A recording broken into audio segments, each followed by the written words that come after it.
Live. Yay, we are live. It is Wednesday. Prepare for explosions and other terrible, frightening things that can possibly happen. Like, no joke. I just got done holding my breath, copying a scene over from one side to the other. Boom! What's up, beautiful people? Oh, we are getting ready. Hello, Arthur, and hello, Steve Husband. Daily Wednesdays. I'll go ahead and say it right here at the top. I don't want to say I'm in limp mode, but I got a bunch of things that I'm not even trying out. I just have them stitched together right now so we can get through this show. So I have until 6 p.m. on Friday to get some other things set up. Okay.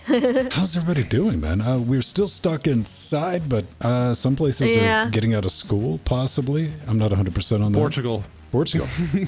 Portugal's starting the post-lockdown. It's sort of a slow rollout, at least from what my mom tells me, because I haven't really kept up with the news there. But yeah, there's a bunch of non-essential services that are operating at a limited capacity with new rules imposed by the government. So that's good. We're just starting phase 2, which is just now the retailers can you can pick up stuff from retailers that weren't essential. So that was a big step. And Arthur, have you been anywhere other than just the grocery?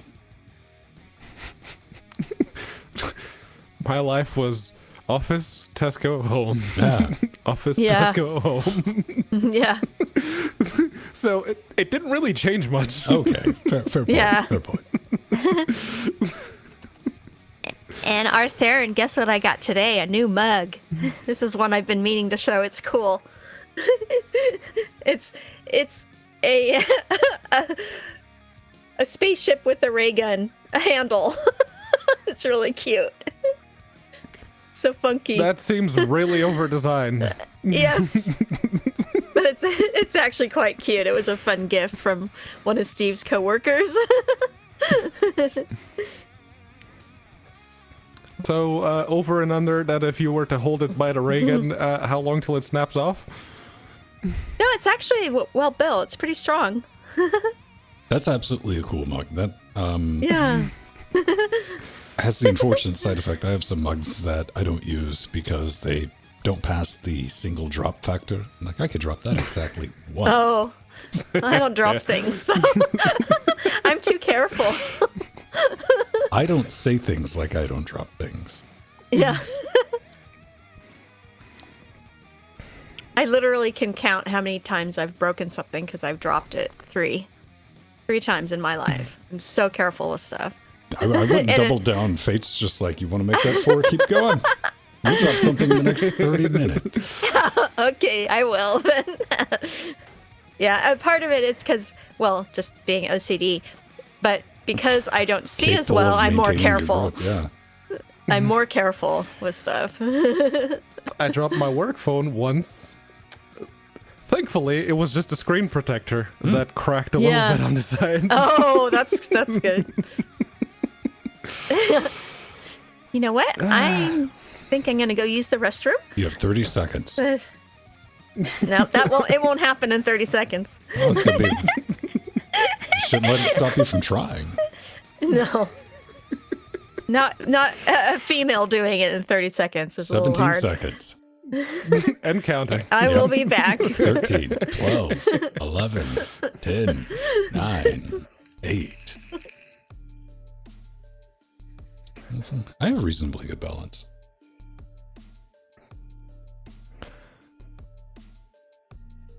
I did gymnastics in school, so I get pretty good balance. Oh. Mine was rollerblading. Did that too when I was a kid. Yep. I wore the wheels on my rollerblades until they were almost down to the bearings. And my mom's like, nope, you're not riding those anymore. Oh, man. Yeah, I try not to fall. That's all at the fall. Floor is hard. Mm-hmm. Last big fall I had was in university. Because I had this stupid habit of not actually opening the gate to the place where I was renting out. And instead just jumping over the front wall, which was pretty low down. So I just put a hand on it and... And one day, one of my feet got caught in the railing. So I went face first into the floor. I don't think I've like straight up face planted. I mean, I've cut a tree with my face, but it's because I was sailing through the air at like 45 kilometers a second. But that's a story for a different time. Yeah, people haven't been out and about. I've driven around a little bit, just like, I really need to go to the hardware store because that's the thing I do. And nah, I don't want to tinker with that.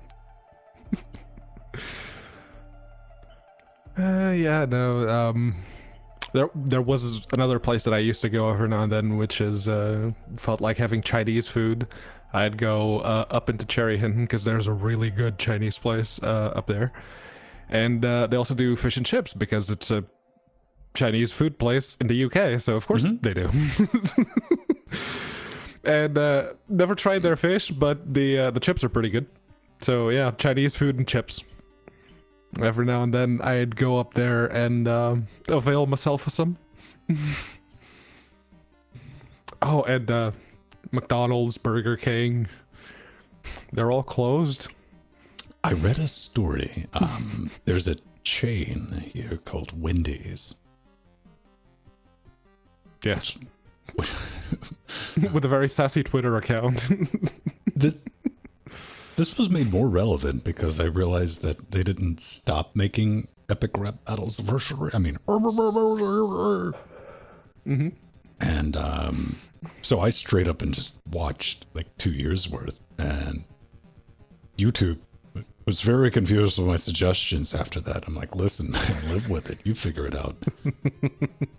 But they had one with the Ronald and Burger King. Then at the end, Wendy shows up like Linux does in the Steve Jobs. Yeah, that type of thing. And it brought up the Twitter account.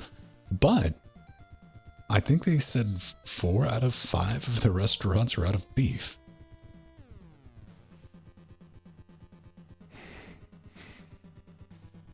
That was a very long way to get to that point. I apologize. I can see that because I imagine when McDonald's and Burger King reopen here, they're going to run out very, very quickly too. I don't know if they're open here. I don't ever go to fast food places. Oh. Yeah, I think it's only Uber Eats that does the deliveries for McDonald's and Burger King and Subway and like the major ones. Yeah. Well, ours all had the drive-thrus that were open. Those were all open, the ones that had drive-thrus. Not here. I don't know about the rest of the country, but at least the ones in Cambridge, it's like all closed. It's like, oh. Okay. Yeah. Well, most of the restaurants use Uber Eats and DoorDash and all that too. Oh, hi, Brother Jellybean. How you doing? Domino's. Domino's is still like, we're still delivering. Yeah. So yeah, for now and then have a bit of Domino's pizza.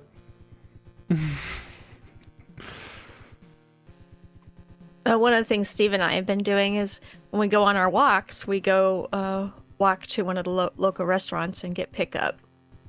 And Steven is the one that interacts. He has the glove and the gloves and the mask, and he does that, and then we disinfect it after he leaves the building, and we disinfect all the packaging, the process. Yeah, it's usually when I go shopping and I get home, I leave the bags in the kitchen. Harry comes in with the gloves. It's like the hand sanitizer over all the things, like... Yeah. There, done. Jelly bean. Yeah. See, I'm thinking about Domino's no contact delivery. We're gonna make it a thing, man. A no contact sport. How do I get my food? Domino's. They're like, can you catch? Yeah. Drive-bys. Whole different meaning. Drive-bys, yeah. Well, what's cool is like Uber and DoorDash, you know, they have it default, just leave it on your porch. So you don't even interact with them. And you don't leave them tips because, you know, no one wants cash right now because of spreading the disease. So it's interesting how that's all working. But it works.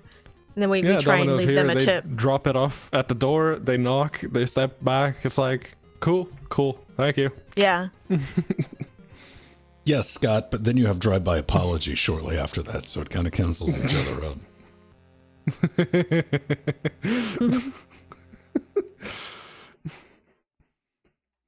Oh, Jellybean, you should try it on your toes. It's a whole different life. That's funny, Jack. All right, my turn to pee. I'll be back. All right, okay. Fine, be like that. Yay. And okay. We'll know what we're in for when we start recording. Okay. We have quite the journey to get together. To get this done, I gotta get the show out. Then I'm going to take Threadbooper out back and shoot it. Oh, boy. Digitally, metaphorically speaking. Maybe. Depends on how nice it is. Don't run testing in production. How many times have I told you that, Vin? Several times, other Vin.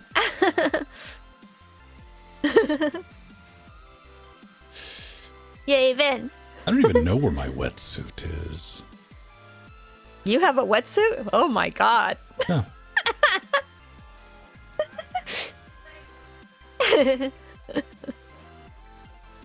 Purell? No. I don't think I've ever bought hand sanitizer.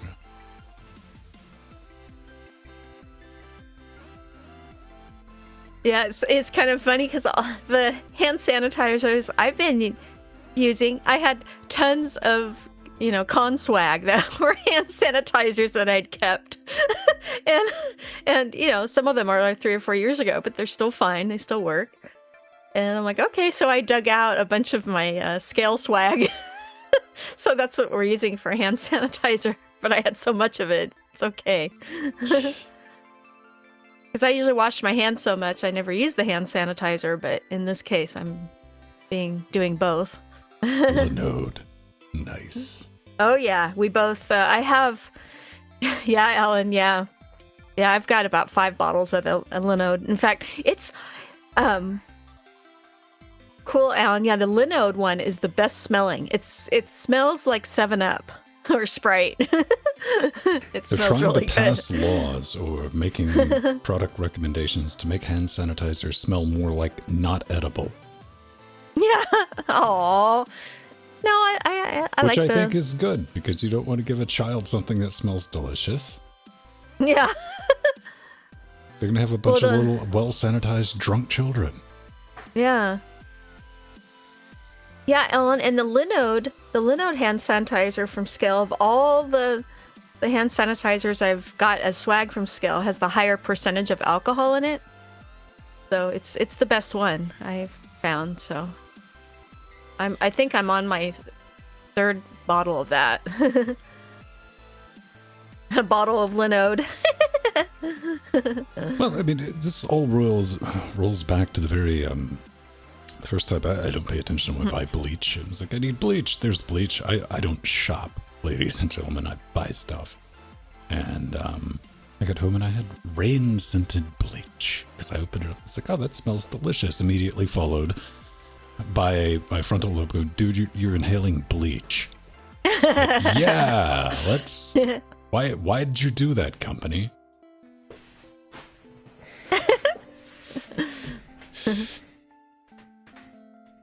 All right, you guys are done, so let me get something to drink, and hopefully we will get a disinfect your lungs. That's right. Yeah, that... Oh, gosh.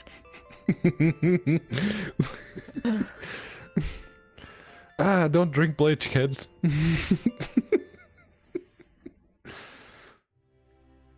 Yeah, I'm so sensitive now to Clorox and bleach and all that because as growing up, I had to use it a lot and it was way too much. It made me sick.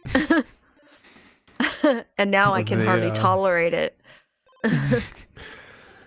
There's dude that does the internet comment etiquette, where the whole premise is that he goes into videos and Facebook posts and Twitter posts and he just mocks whatever happens to be on screen.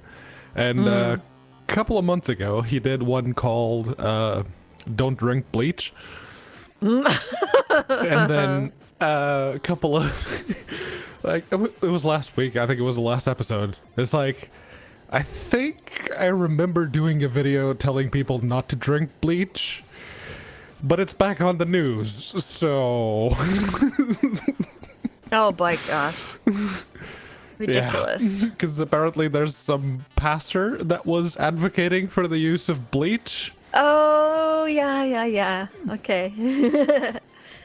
And drinking bleach and it curing you of the thing. It's like, really? Really? No. The better one would be hydrogen peroxide, which is safe to use in your mouth. You still shouldn't drink it. No, you're not supposed to. I had lived on that stuff after surgery when I couldn't eat for over a year. And I had to. Yeah, that's how I had to brush my teeth. It was horrible. I got used to it though, but I still use it. I still use it once a week, and that keeps. I've had very few issues with my teeth because of that. Also, just for anyone watching right now, that's very low concentration peroxide, not the stuff, the medical grade stuff that you buy at the store. Exactly. Just don't, okay? Yeah. Yeah, this is the store bought. It just bubbles in your mouth. So what are we talking about? Oh, I had to use when I had 20 teeth removed at one point in my life, and part of my jaw surgery, I couldn't eat for a year, so I was having to use hydrogen peroxide to brush my teeth. Oh. Because I couldn't use a brush. A little bit of H2O2. Yeah, but it's great. I still use it once a week because it keeps my teeth really clean. So admit it, you like the taste. No, I like the bubbles though. Yeah, Steve, I got some of that. That'll straight up burn some holes in some stuff, maybe. Wait, hang on. No, I got to take your word for it. I do have some of that. I had to think about that for a minute. Yeah. Alan, I can't chug rocket oxidizer. Yeah, but it's funny because at first it was really hard to do it, but then it just, I got used to it. So. Okay. Yeah. Oop. All right. We'll see. We'll see if it plays nice. Oh, you know it, Chips. Hyperoxygenation. Let's get that. And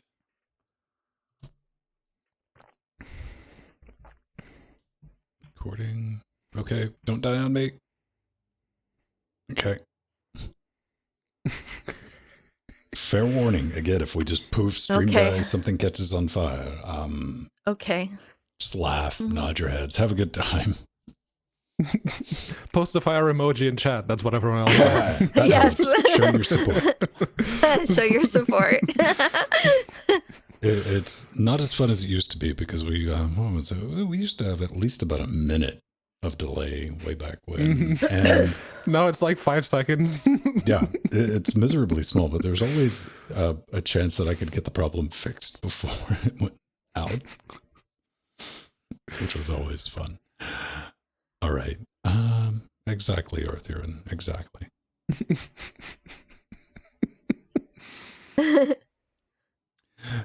And welcome back to Linux Weekly Daily Wednesdays, where we can sit back, relax, take a midweek break, talk about some of the fun things we found going on in the world of Linux. I'm Vin Stone. That is Joe Bryant, and way over there, way over there, as one pager might say it. Yes. And everyone at home joining us live. It's kind of brilliant. Over We're the back for another Atlantic. Wednesdays. Yeah, let's just chat about some of the things that we found cool. Fun. Morning, we try to have a little bit of fun on the show, so if you're allergic to that, run elsewhere. What have you been up to, Pedro? I know we've all still been kind of trapped inside. You made a thing, though, didn't you? You were creative. I You did, arts which and is crafts. odd. It's usually the one who does the things. It's you, but This is awesome. You did ask if I could make a video to show people how to do the little ghostly controller that I have in the bottom right of my Dark Souls streams. So I did that. As I mentioned before we started recording, I did forget one bit, which is you need to set the color strength or the color accuracy or whatever OBS calls it. Just make sure it's 100% the color that you set it to, because at 50% it still clips out the red on the circle button for the DualShock 4. So yeah, you'll be able to figure it out. You're all smart. I had a good time with it. Edited the video, and a little bit into it, I kind of had the Nice. if you drag that window one more time. Yeah, because I dragged the OBS window and then I opened the Chrome window. It's like, oh, okay. Yeah, I got what you were doing, the way you were thinking. I'm like, well, I can zoom in if you keep it in quad. No, come back. It was kind of fun. What's up with you, Joe? Oh, so I've been really having a lot of fun enjoying playing with all the Ubuntu LTS based distros for LWW and all the other streams I've been on that we review them. And had fun on Linux Unplugged yesterday again. I always have a great time. And Friday is my birthday, albeit in quarantine, so I don't even know what we're going to do. I guess go for a walk and pick up some dinner. There's nothing wrong with Order a traditional cake. birthday walk. Yes. Yeah. You can make microwave brownies in a mug. Yeah. Yes. There we go. That would be weird. So I've been playing around with a bunch of stuff. We got this about this after 2 years of and I haven't even dealt with the emotional issue of I spent $500 on this little box, and I'll get to that. It is cantankerous. This is not commodity hardware. This is not something you just pick up, plop into your system, and everything. Audio listeners like, Ven, what are you talking about? This is the Decklink Quad HDMI recorder, so it's got 4K UHD 60 encoders built into it. And it's a learning experience, mainly with, and it's like, I want to be in this particular slot. No, buy 8. No, bifurcation. You better learn some more about that. No, you got an SSD on this? No. Okay, I'll give you 3. But 4th, if you do that, nope. And it's going to be fun. It's going to be fun. Saturday, Awesome. Friday, I should have everything. This is going to let us do a lot more stuff. This frees up a lot of space in our broadcasting system, which, even though it was a Threadripper, what still is with 4 by 16 slots, and those were full. It had no room, so there was no expansion. This immediately cut out 3 of the encoders, and once I get everything rolled back, because I got to roll back to I'm running Debian testing like a moron, because I am one. I'm just going to have to go back to Debian's 10.0. I've ran into gotchas. Like right now, we are flying by the seat of our socks. And Oh, wow. I also got this thing that I'll be testing. I'm kind of taking one for the team. I'm not going to tell you what it is, but there's a picture of it. Audio listeners, you're going to have to watch the video. Ooh! I mean, Looks like an XLR interposer. that's a big word. I'm proud of it. XLR interface. It's a filter that you plug into the thing and Yeah, to the other that thing. does look like that. Yeah. All right, so stay tuned. We'll find out more about it I'm later. probably completely off. Oh, absolutely. Not even in a ballpark. Oh, okay. But that is what it looked like. It looked like one of those inline ones. All right. First on the docket is good news from System 76, because last week 2004 rolled out with Ubuntu. Yeah. So you were expecting this. Yay! So Pop! OS 2004 LTS has been released with lots of new features, making this one of their most important releases to date, and actually one of my all-time favorites. And for those elite hackers out there, you don't have to use the mouse now with Pop! OS and GNOME. Yeah, so they've integrated keyboard shortcuts, allowing you to launch an application, switch between applications, toggle settings, minimize, maximize. And you can even use those beloved Vim keyboard shortcuts that everyone loves to use. It's a really nice feature, and I've been having a lot of fun playing with that because I like to use my desktop interface with just keyboard commands. Kind of old school and Lee, yes, but I love that. And it also, the new Pop! OS also has the auto tiling feature now that is very well implemented and really, really quite progressive. You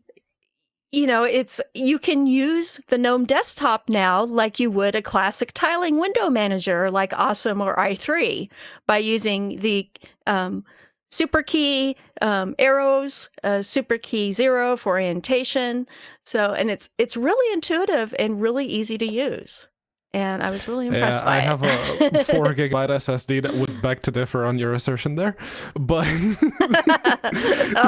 yeah, just because i3 and Awesome are like teeny tiny while GNOME is... Yeah. How big is GNOME nowadays? A gig? 2? Yeah. Ish? Yeah. So yeah, but one of the things that I saw was FlatHub integration out of the box. Yes, very nice. Very nice to see. Especially for Ubuntu-based distro, that's very nice to see. Pop, I'm half tempted to give it a try now. And another thing I noticed is that they said just like, yeah, with GNOME 3 implementing the feature of XKDE run on discrete GPU, it's like that. That's the KDE thing that you can set in the desktop file to just whenever you launch that particular desktop file, the application runs on the discrete GPU. If you have a laptop with switchable graphics like the NVIDIA's Optimus, or I don't think AMD ever came up with a fancy name for it, but it's like, don't get me wrong, I don't mind it. I don't mind it at all. In fact, GNOME 3 could use all the functionality that it can get its hands on because it needs it. But no, that was strange, but nice to see. So good job. Yay, very good. Indeed, I was really surprised to see, like, oh, we're doing the shortcut approach to GNOME, because that's the first thing I do with any application. Maybe not so much with the desktop, because you have your built-in memory of like, this should be a shortcut, and you kind of head back around to you. But doing that for GNOME, huge fan of that. First thing I learned with any program is keyboard shortcuts because I'm lazy. And something I was really interested in, hybrid graphics support out of the box. Yes. Why aren't we doing this on every distribution? This is a beautiful thing from Pop! OS. They're focusing on, hey man, we want to sell laptops and computers, so let's do things that should be there. No tinkering. It's an option. Hybrid graphics, what's that? It's going to let you flip and flop between your discrete CPU and your integrator. It's going to save battery life, man. That's brilliant. Huge fan of that. Automatic firmware updates are also available if you dare trust in that moon magic. I'm not quite there yet. There's nothing wrong with them. On a laptop, I'd be more like, yeah, I'll try that. On like this box, I did try it on a laptop, and I have to say I was impressed because I saw it was on 2004, but just the regular Ubuntu, and it's like, oh, you have a BIOS update for your laptop, and I'm like, oh well, let's try it, and it worked. So, serious pro tip: don't update your BIOS unless something's broken. Period. Oh, yes. Period. Okay. Yeah. Inkscape 1.0. This is big news because it's not been 1.0 for ever. Yeah, this is huge. After more than 3 years of development, Inkscape 1.0 has been released with some major updates, new features, and is so incredibly performant. I've been noticing how much zippier it is, how quicker it is, and just selecting the tools and creating the shapes on the canvas is just so much faster. And I had done an interview of Ted Gould Gould, co-founder of Inkscape in LWW episode 175, and he said that Inkscape 1.0 would include all of these awesome new features, and it does. And this includes something huge, being updated to GTK 3.0.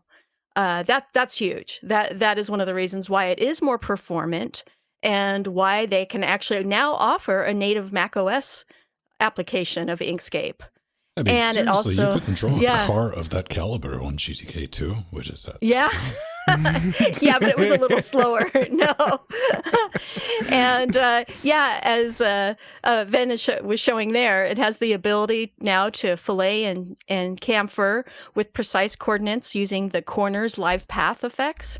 So there've been lots of new live path effect updates. There's now high DPI support, which I was really happy about because now I can actually see the buttons and the font on my Ultra HD 43-inch monitor.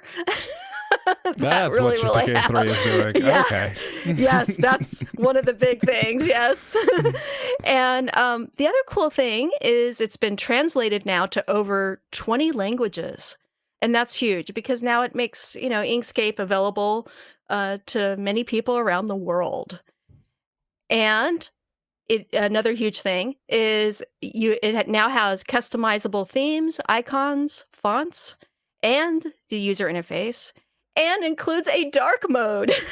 So there's high the DPI, GTK 3. Okay. Yeah, high DPI, dark mode, runs faster, and all these new features. It's just an awesome release that I've been looking forward to for a long time, and it delivered for sure.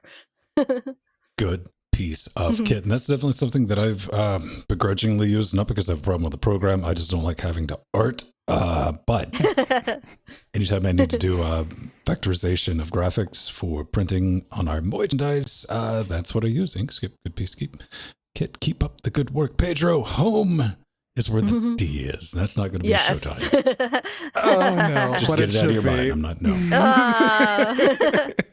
Yeah, no, it totally should be. But no.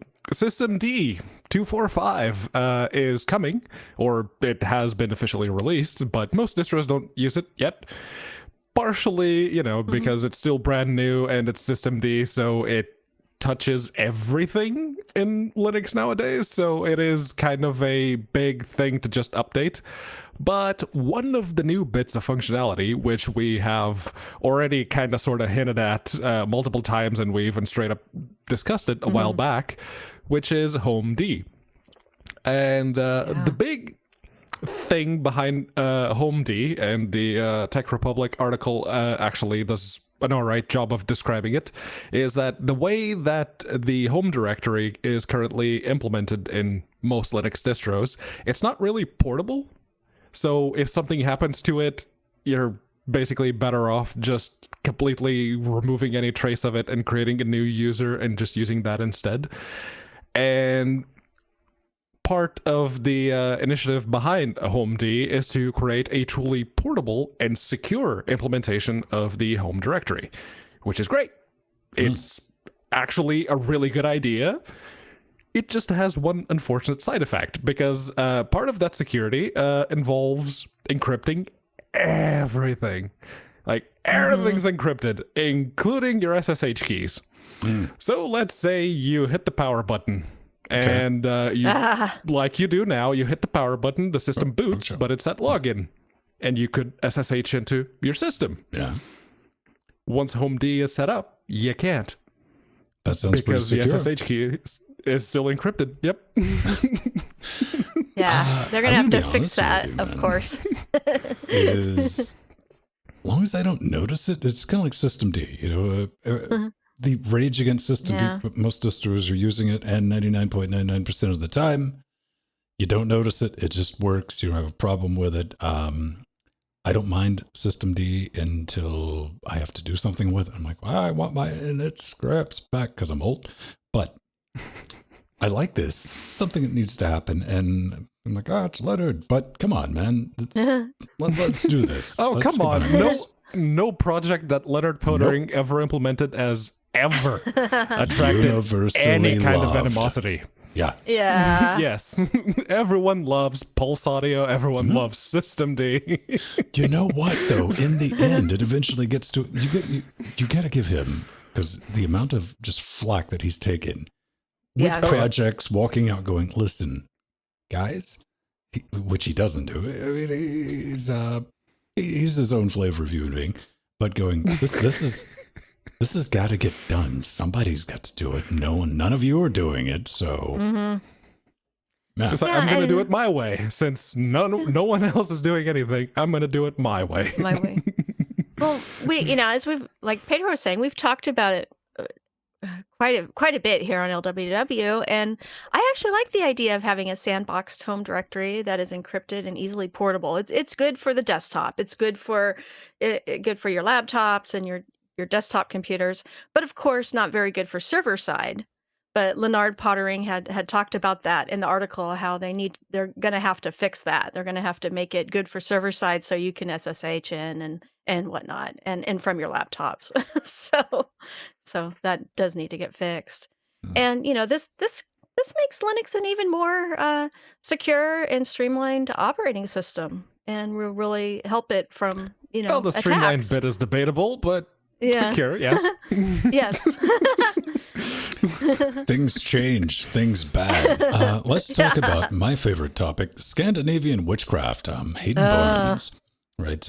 Word on Ubuntu 2004, very usable. What are we looking at? GNOME on WSL. It's something else I put together next. I plan on adding files. So here it is. There's Excel. Yep.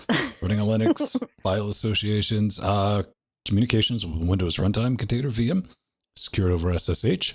Turned out to run a bit. Okay, hang on. I'll click the video. Let's see how much faster. There's Excel. We are clicking. There it is. Yeah. Okay, that took a little bit, but then again, to anyone using Windows 10 out there, you know exactly how that feels. Yes. Pedro, what's going on here, man? Well, the way he's done it, it's completely roundabout, and honestly, as cut down as he's managed to make it, because he straight up says, like, it's actually not using all that much CPU anymore, which is great. And it's basically running a little containerized VM type of situation, and it runs a very minimal implementation of Windows with Microsoft Office. And he just pulls the Excel window over SSH in this case. So it's kind of like if you've ever downloaded GIMP on Android, like the various implementations of GIMP that you have in the Play Store, they all run like a VM of sorts, and then you run GIMP on it. It's kind of the same, but with Windows. Linux subsystem for Windows instead of Windows subsystem for Linux.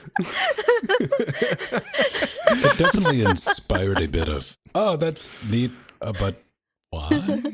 But hey, man. Yes.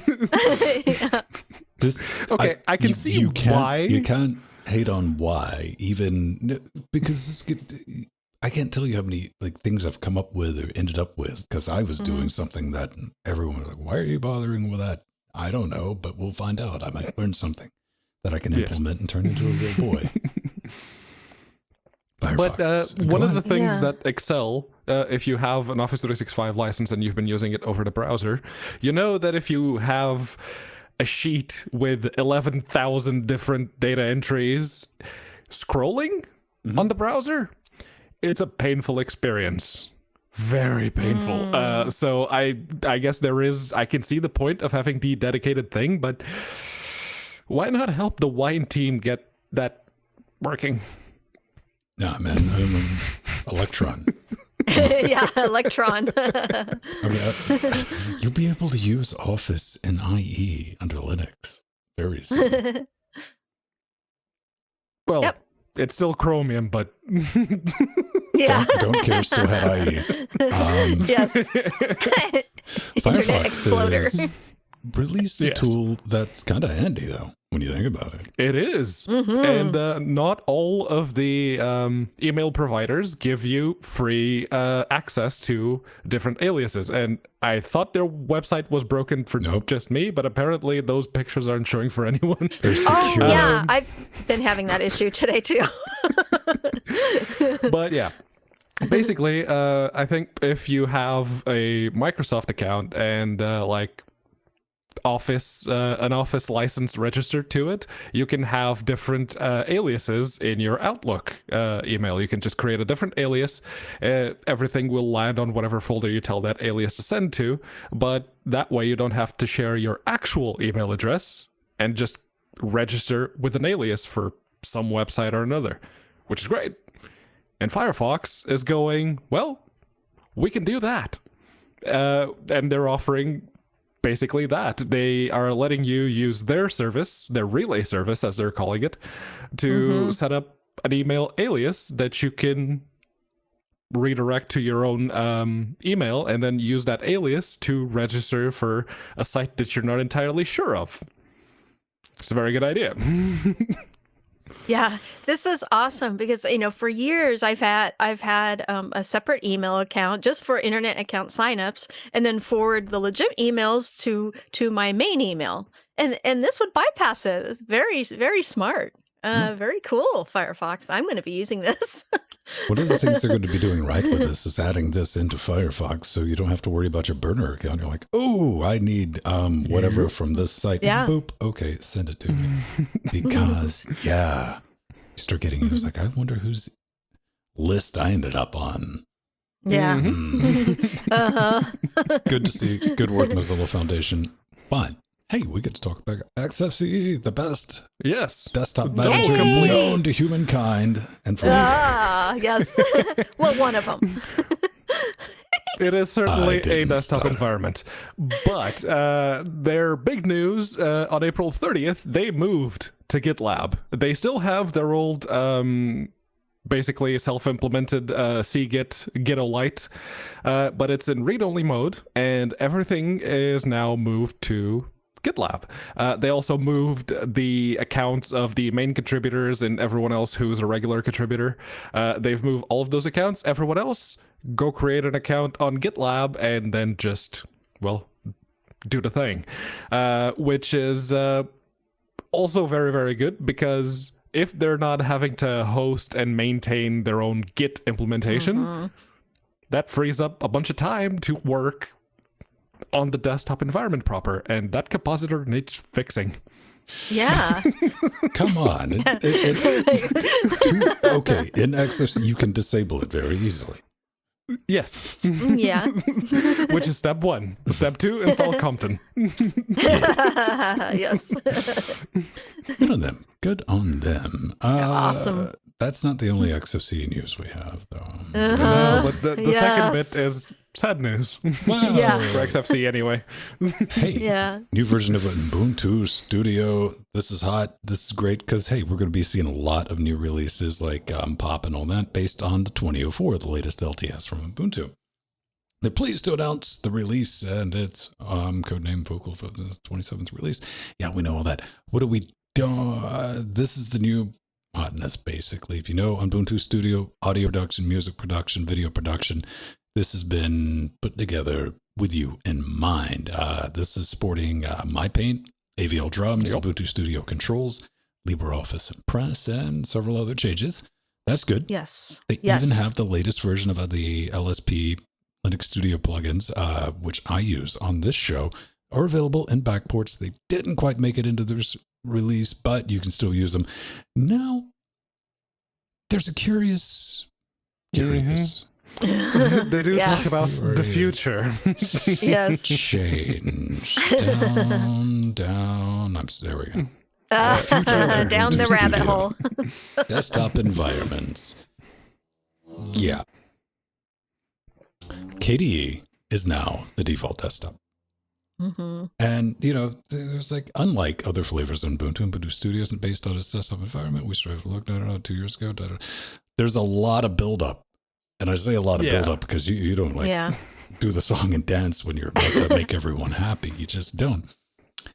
This kind of gets to quote, if the display compositor proves to be problematic, a simple alt shift.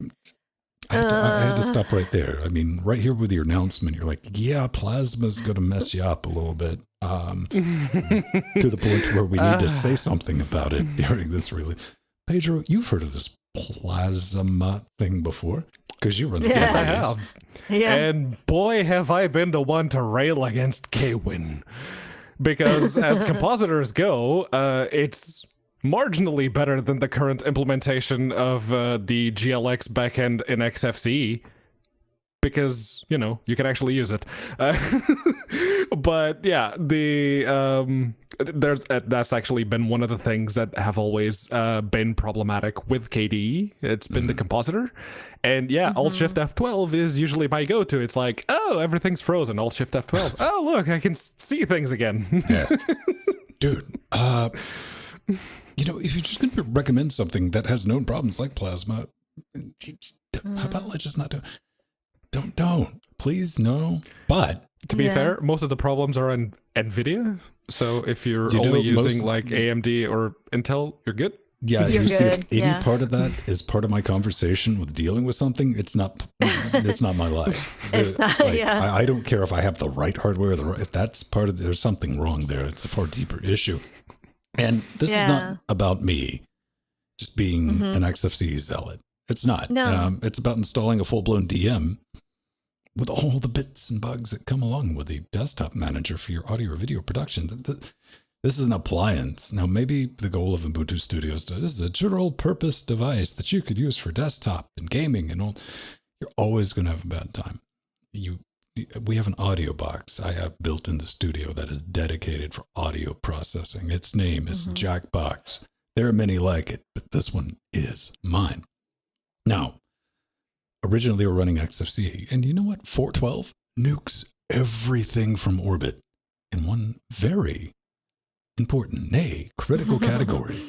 Yes. Stability. It doesn't crash. Stability. No. Like, well, what are you running on the audio box? Or is it XFCE? No, I don't. It's headless.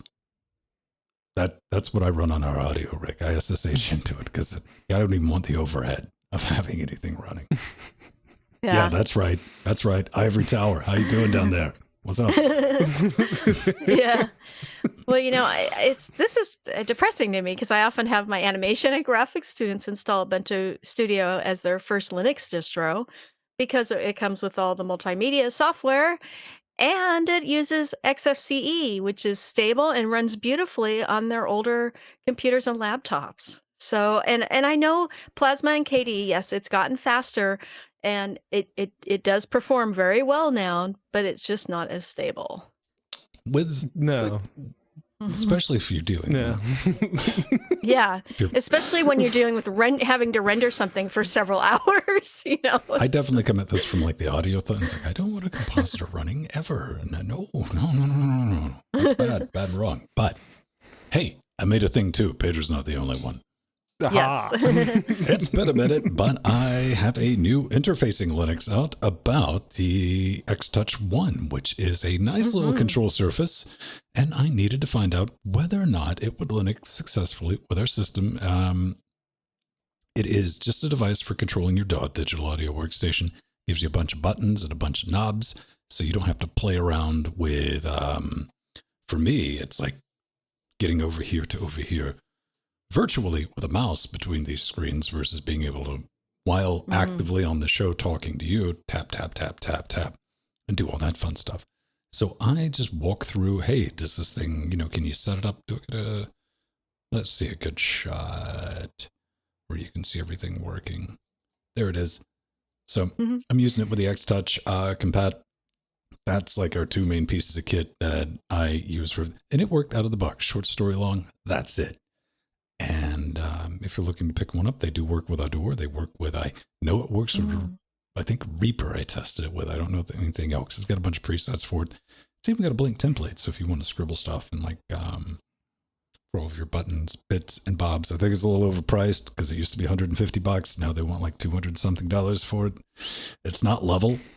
intro to the video is legit. That's how you know that you don't have a knockoff. It's like, well, that wobbles. Yep, that's real. It's a real Behringer product. It doesn't have a power button. Doesn't have a power button. Well, it is a Behringer product, so yeah. They will do this. Yes. They will do that. There's no explicable, there's logic to it whatsoever. Some things have power buttons. Sometimes they just can't be bothered. And this is one of those devices. I do say buy used, save your money for something like a power switch for your rack, because you will definitely wear out the barrel plug on the back of that thing. Mm-hmm. Plugging it in and unplugging it. But there's that. I do want to give a quick mention to your bridge, not your boy, but your bridge, because it's yet another VST bridge to run your Windows VST 2 plugins under Linux. It's neat. It's a new way to just get some of your VSTs up and running in your DAW. That's pretty neat. Dude's actively fixing bugs. He's asking for suggestions, more options, more better. That's the way I roll with this. And I throw this in for my brothers and sisters out there, because you're like, I don't get it. Why are you talking about this stuff? Here's the thing. VSTs is definitely the argument of like using your Windows plugins.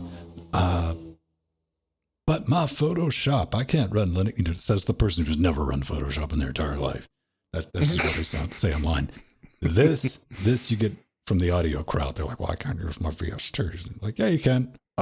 Give me a minute and I'll think of something else.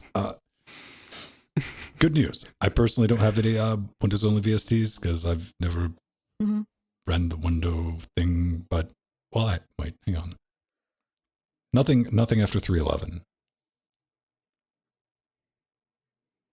Were there any VST plugins? No. Yeah. 3.11? My life was VST free. It was a glorious time. But yeah, no, it is using Wine, so that right there should get you started. But they do say it's like, Wine 5.7 has some regressions when it comes to application startup. So if you have Wine 5.7 installed, downgrade it. That's the thing. Yeah. This would be a great thing to see in a flatpak. Yeah. Yes, exactly. it absolutely would. Yeah, so just have its own little teeny tiny wine bottle that you could just add the flat pack to the thing, but as a plugin. I'm all in favor of anything that makes moving from Windows to Linux frictionless. Yes. You know what else is frictionless? I almost said that word right. Frictionless. Yes, English, old man. Supporting our nonsense. And you can do that over at linuxgamecast.com. We got a support button. We have Patreon. That's a great thing. Get your name in the credits. You get an extra, really like 2 hours of content a week in audio format, access to the uncut versions.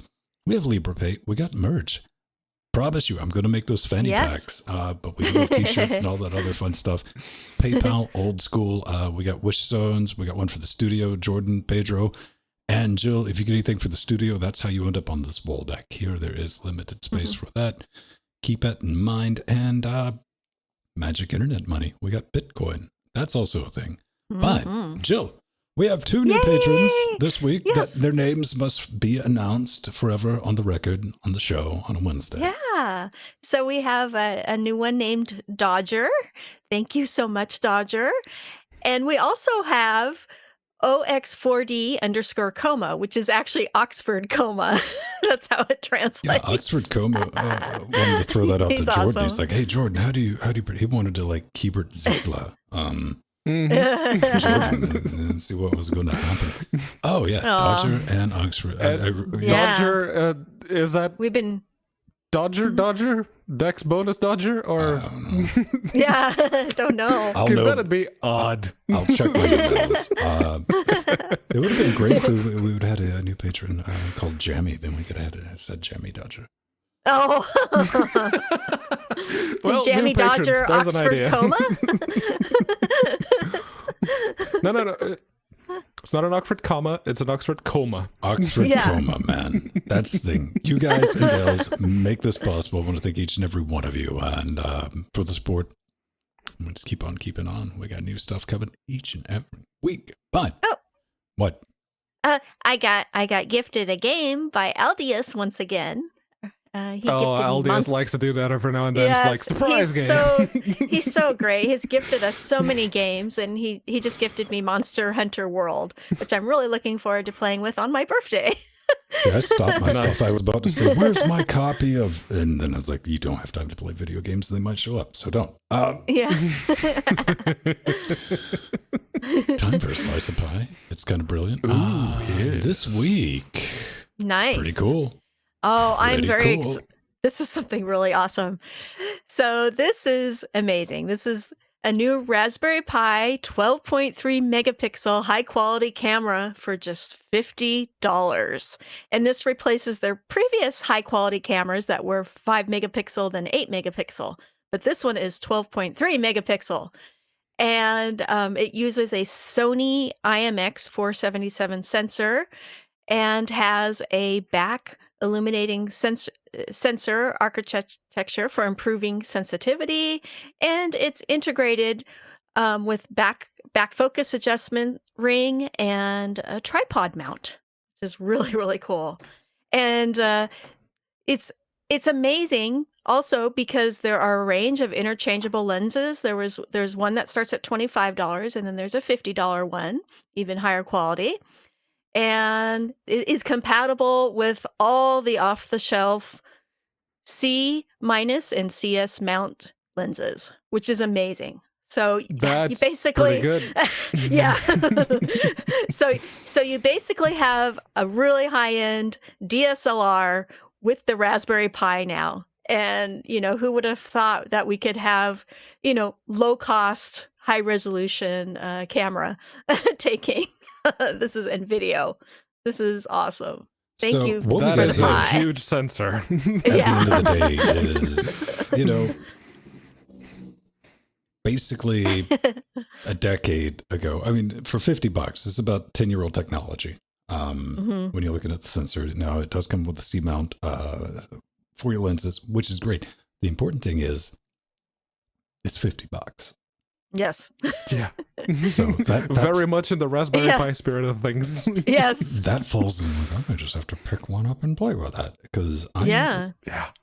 Especially if you have lenses floating around. Just with plug a them right little in. bit of tinkering Yeah. and know how I could turn this into a very good webcam. Oh, definitely. It would take some doing, but I don't think that's out of the realm of possibility. Good work. Good work, everyone. Yay, Raspberry Pi. I always love seeing Camera. something like that. It's like people are going to make something cool with that. And I love when people make stuff that's brilliant. But Yes. maybe you're making something and it's really awesome. Or we said something on the show you agree with, disagree with, or maybe here's the important one. What if we said something on the show that you're kind of just impartial to? How can they share their impartialness, Pedro? Well, you can nonchalantly shout your opinions at us if you find us walking down the street, but you can also do that with an extra degree of separation by going to linkgamecast.com and hitting the contact button. There's a bit of a forum there. Just make sure you pick LWDW as the show that you're sending your bit of feedback to. Otherwise, we may end up cursing you and saying disparaging remarks about your parents.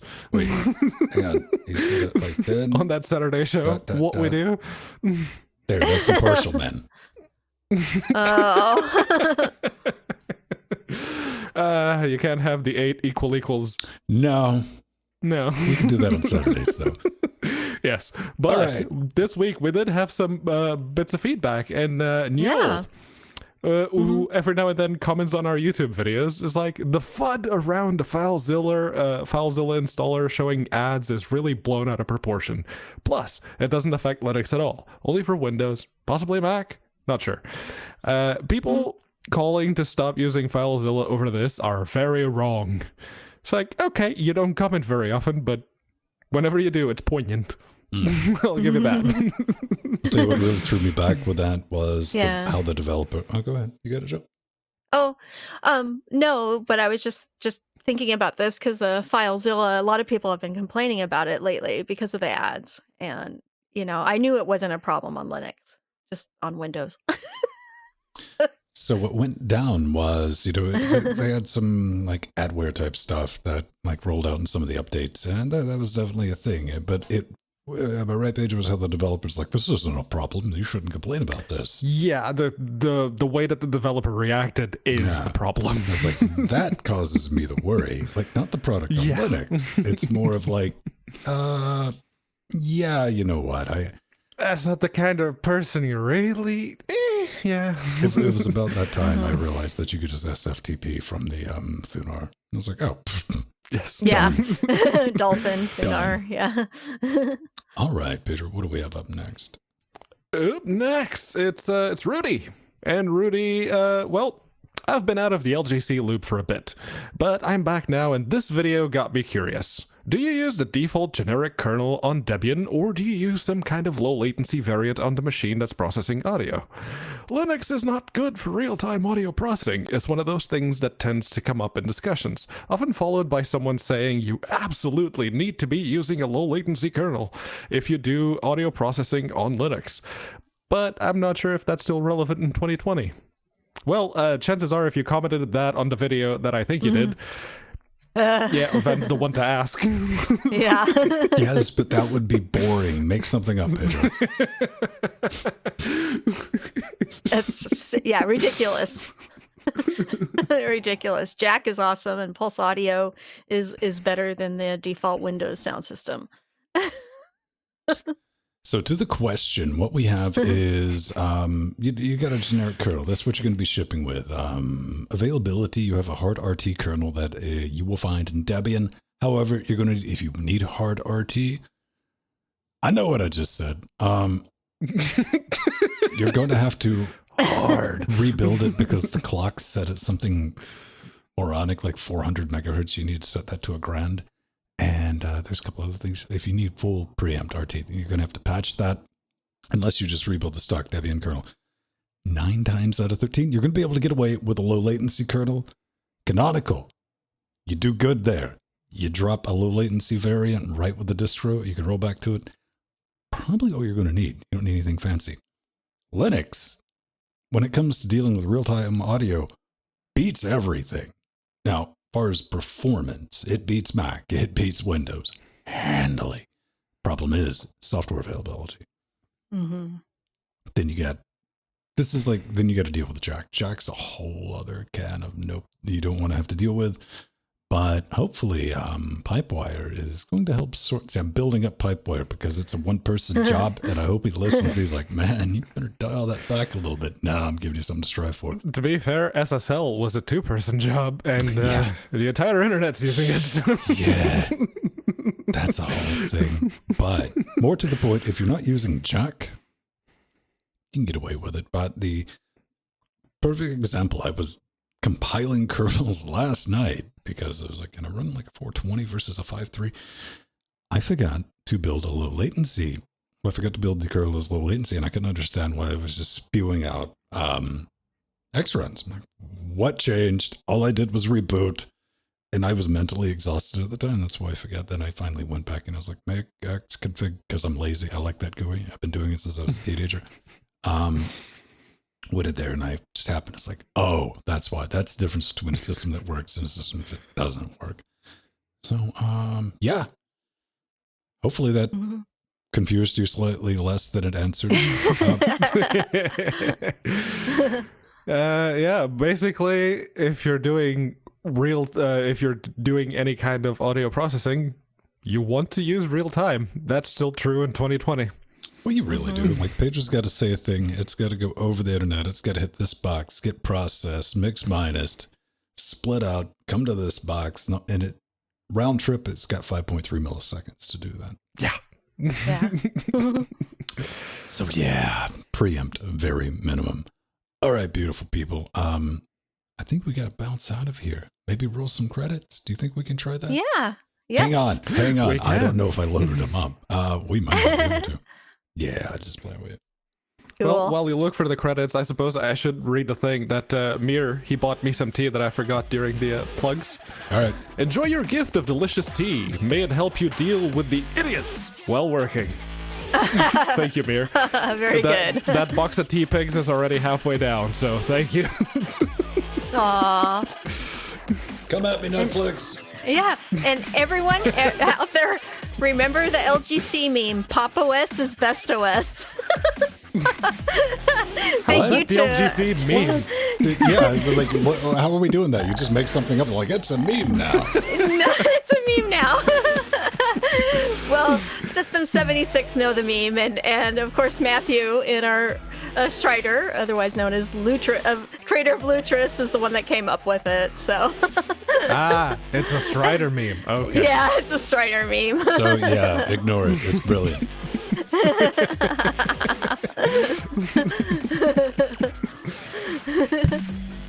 That'll teach it.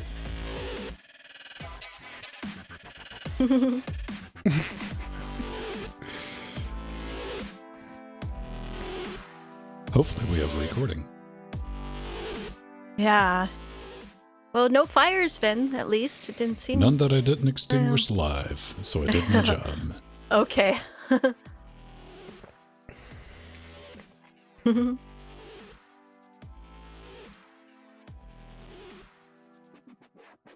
No fire, 0 out of 10. Yeah. How many Hey, there you fires go. were on your end, Vin, that you stopped from happening? I just did my job. I kept everything balanced out when I was running some issues with, like, do you have another hour? Did that happen just now? No, that was your, yeah, just that. It waited. It was polite.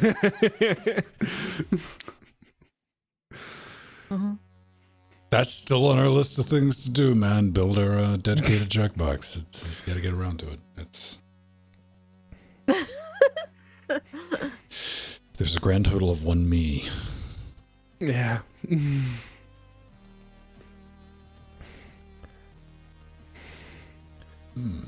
Speaking of setting up dedicated boxes, while I was setting up the NAS, I was having a look at like the reported power consumption. I know that doing it via software is not, the best, but it's something, and it allows me to work off of something to have an idea of how much power the system is drawing. Mm-hmm. And it was idling at around, I think it was like 23 watts. It doesn't even Which count. is respectable. Which is respectable. It's like at idle that for what is effectively a desktop PC with 1, 2, 3, 7, 8 hard drives and 1 SSD. That's nothing. Admittedly, all the hard drives park if they're not in active use. But Aw, Pedro, I thought you hated the environment more than that. Come on, spin those puppies. I'm not the atomic ass. Always spinning at full blast. But no, I did what I've never done before, which is I installed PowerTop on a desktop. And I went through the list of everything it recommended, and I created an init script to set all those parameters as it wants them. And now it idles at 6.3 watts. What, do you want a trophy? That's better than some of the laptops I have on that shelf, okay? No, it's fantastic work. I say that like in the back of my mind smiling because in this particular room, my goal is not to trip breakers. Mm-hmm. Like legit. I can go ahead. It's a mess. It needs to be on like all the time. So yeah, if it's going to be idle most of the time, it needs to draw as little power as possible. All the time. Well, I don't know. My network attached storage, Google doesn't tell me how much power I'm using.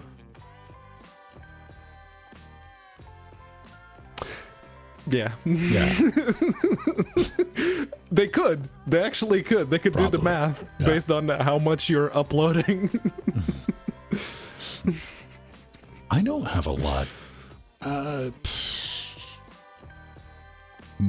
Honestly, I was okay without it, but Nori is like, yeah, my Google Drive is full, and my external hard drive is getting there. So No. I need something. And it's like, okay, I'll give you another place to put things, but that's redundancy. I got to get Yeah. a 2 terabyte SSD, like a NVMe fast one too, because do you just want to melt? Like 2 terabytes is tiny when you're doing UHD 60 capture. Yeah. Yeah. Yeah. It's gone. Even 1080p 60 while I'm recording the games, it's like, oh, you're recording lossless. And it's 20 minutes. Oh, that's 300 gigs. Okay. Mine, no. Here's the thing, though. This is one of the advantages of RTX, because I can do HEVC H.265 lossless. Yeah. Which we're looking like Friday when we do Return to Castle Wolfenstein Coupe. That's an hour. 1080p 60. It's about 24 gigs.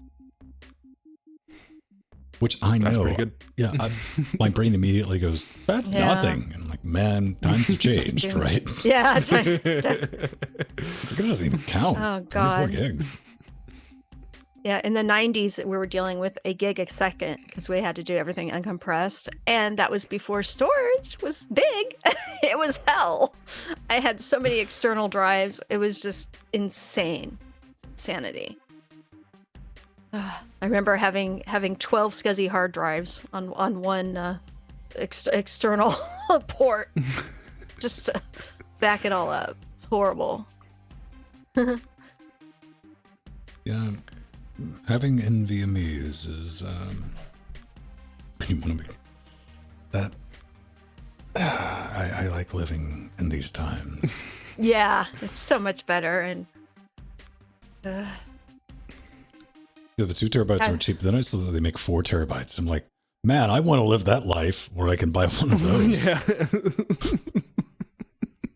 $500. Not gonna buy that. But I'll look at it. I'm still waiting for the 1 terabyte NVMe SSDs to drop to like 100 pounds, please. No, Because 120, 130, no. We if like 1 terabyte SSDs would get. See, this is what you got to realize. And since we've been doing the show, when I first started the show, I needed fast storage, faster than an SSD for recording. I bought 2 OCZs for my 1 terabyte drive, and I YOLO rated them. That's where YOLO rate comes from. Those 2 drives. That's when I started. $1,000. It was like $1,020 I spent on 2 little drives. To their credit, that company's now out of business, and those drives are still alive. They got bought by Well, Toshiba. you know, the real company. Yeah. Right. Somebody bought names. yeah, so true, Steve husband. Yeah, that was insane. That was 720p video, or 720, just 720 That used to be considered HD. by 486. Yeah. Yeah. Oh my God, it was that? horrible. Like, YouTube doesn't even list 720 as HD anymore. I know. It's like, nah. That's Now they less. have HD, 2K, and 4K. So I upscaled your gamepad video. yeah, I saw because of the zooming in. It's like, oh, that looks a lot sharper. Yeah. Yeah, that was nice, Vin. So it's upscaling. It's GPU intensive, and it takes a while to do it right, as opposed to just stretching your pixels. DaVinci's got some interesting 2 different ways of doing it. But yeah, as long as you're dealing with something, especially like a static desktop, that's really easy. You can make it. I mean, it's gonna look fine. HDF 720, yeah, 420 or 360, 120 is still available. If you've ever been stuck somewhere with particularly bad internet, where it's like pixel soup, but it's talking. Yeah, or every now and then your internet connection has a bit of a hiccup, and what you were watching at UHD full screen, it was looking really nice, real crisp, goes down to 144, and you go, oh God, what happened?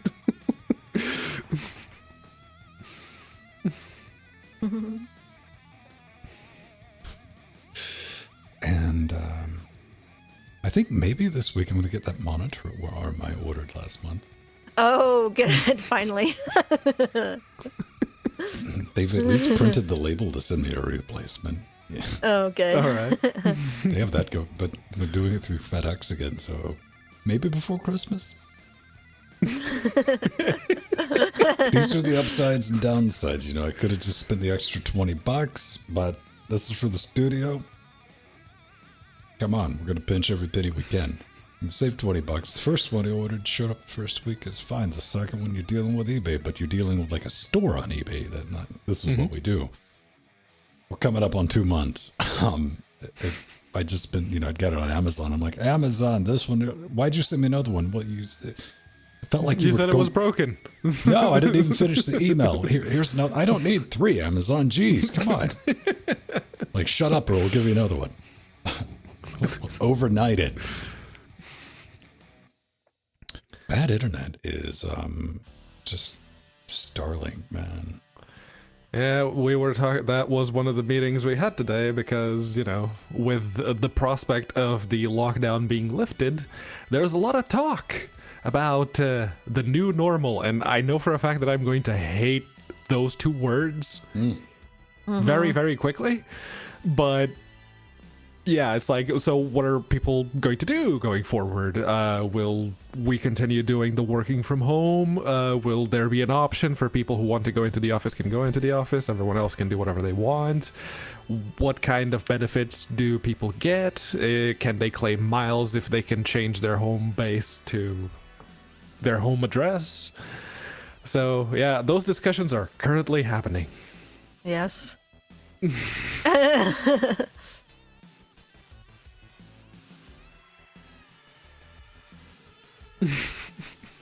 What?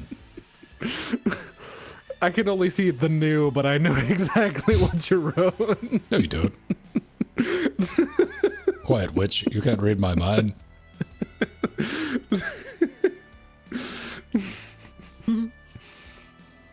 Damn, I gotta get that a lot smaller. The new nom. The new nom. Yeah. That's a little too small. Where'd it go? I don't know, man. Scared it away with your witchcraft. I think I can work with that. Let's see. Oh, can I even get it? Yeah, there we go.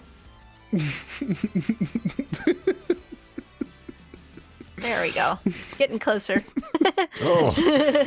That's as small as I can get it. All right. Hey, it fits. I can live with it. Deal with it. Now, stay tuned from 2 years from now when I go, what was this for? Oh, remember that? Remember that moment? For that one gag. Mm-hmm. It's like Jordan's shot still has one that it's just like this random, and it just says Reese internally, but it's not labeled. It's just like text that I put there one time. All right. Well, I'm going to have to go practice the norm and turn this into a show. Yeah. Yeah, it's about that time. I need to go make dinner too. What are you making for dinner? It's a very good question. I have beef strips and minced meat and microwave pizzas. One of the favorite things I saw, not favorite things, but I listened to a chortle from me was, dude on Twitter, it's like, it said, wife, dude. It's like, I should have never bought you that blender. And it was like me, drinks potato chips. I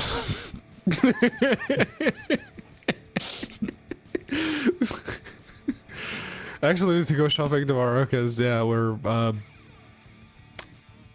starting to run out because I don't go into Yeah. Tesco's every single day and bring food. So I have to go the ones and bring a bunch of stuff. It's like 30 kilos worth of shopping. All right, let's You go. must- Yeah, that's hard. We try and do it only every 2 weeks, so we're not, by people, and it's yeah. What do you guys get at the grocery store? Like plastic plates? No, we've made a lot of sandwiches. Actually, Steve, don't tease us. I'm not teasing. I'm genuinely curious. We get sandwich Yeah. fixings. We get sandwich fixings. Lots of like pre-made stuff from Trader Joe's and whatnot, like casseroles and stuff that you can cook, and skillet things that you can cook. And mostly drinks. A lot of drinks. Right on. No, because most of our food we buy from the restaurants, so Well, I know. That's why I was genuinely curious. It's like, so. and toiletries. So, So. but no, we always What are you have lettuce planning on, and tomatoes and veggies and stuff because we supplement that with other things we get. We sprinkle health food on the takeout. Leave me alone. Oh, a lot of fruit. Thank you, Steve Husband. We've been enjoying having a full-size pineapples every couple weeks. Ah, man, living that real life. I'm stuck with these medium-sized pineapples. Rubbish. I like pineapples. Yeah, I love them. They seem like a decent. I've never gotten over the fact like I just threw that at somebody. I don't need that in my house. Yeah, no, it is a melee weapon Yeah, that you can eat. Oh, yeah. but then people get upset when you're like, "Here, surprise pineapple." Yeah. Right? Yeah. And my brother says he gets all that in a pill. Yeah. That's another way to do it. But we've been really enjoying the pineapple. We'd gotten a big pineapple from Tender Greens when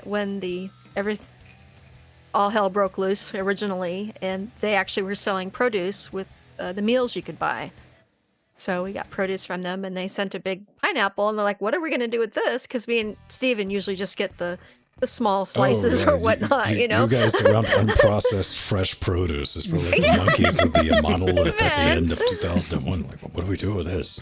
How do you open it? Yeah. It doesn't have buttons. What? Put it in the microwave. See what happens. Guys. That's something I haven't tried yet. Doing like a puree of Potato pineapple. chips. Huh. Damn it. All right. No, potato Yeah. chip puree is actually very good. Oh yeah, and that's when we also needed teepee, so You they have to put it in included the a roll oven of teepee. after you puree them, but it's very good. Oh yeah, that's good to have pineapple that way. I love pineapple fried rice. Oh, it's one of my favorite things. It's the only time I eat fried rice. So what are your thoughts on potato chip fried rice, Pedro?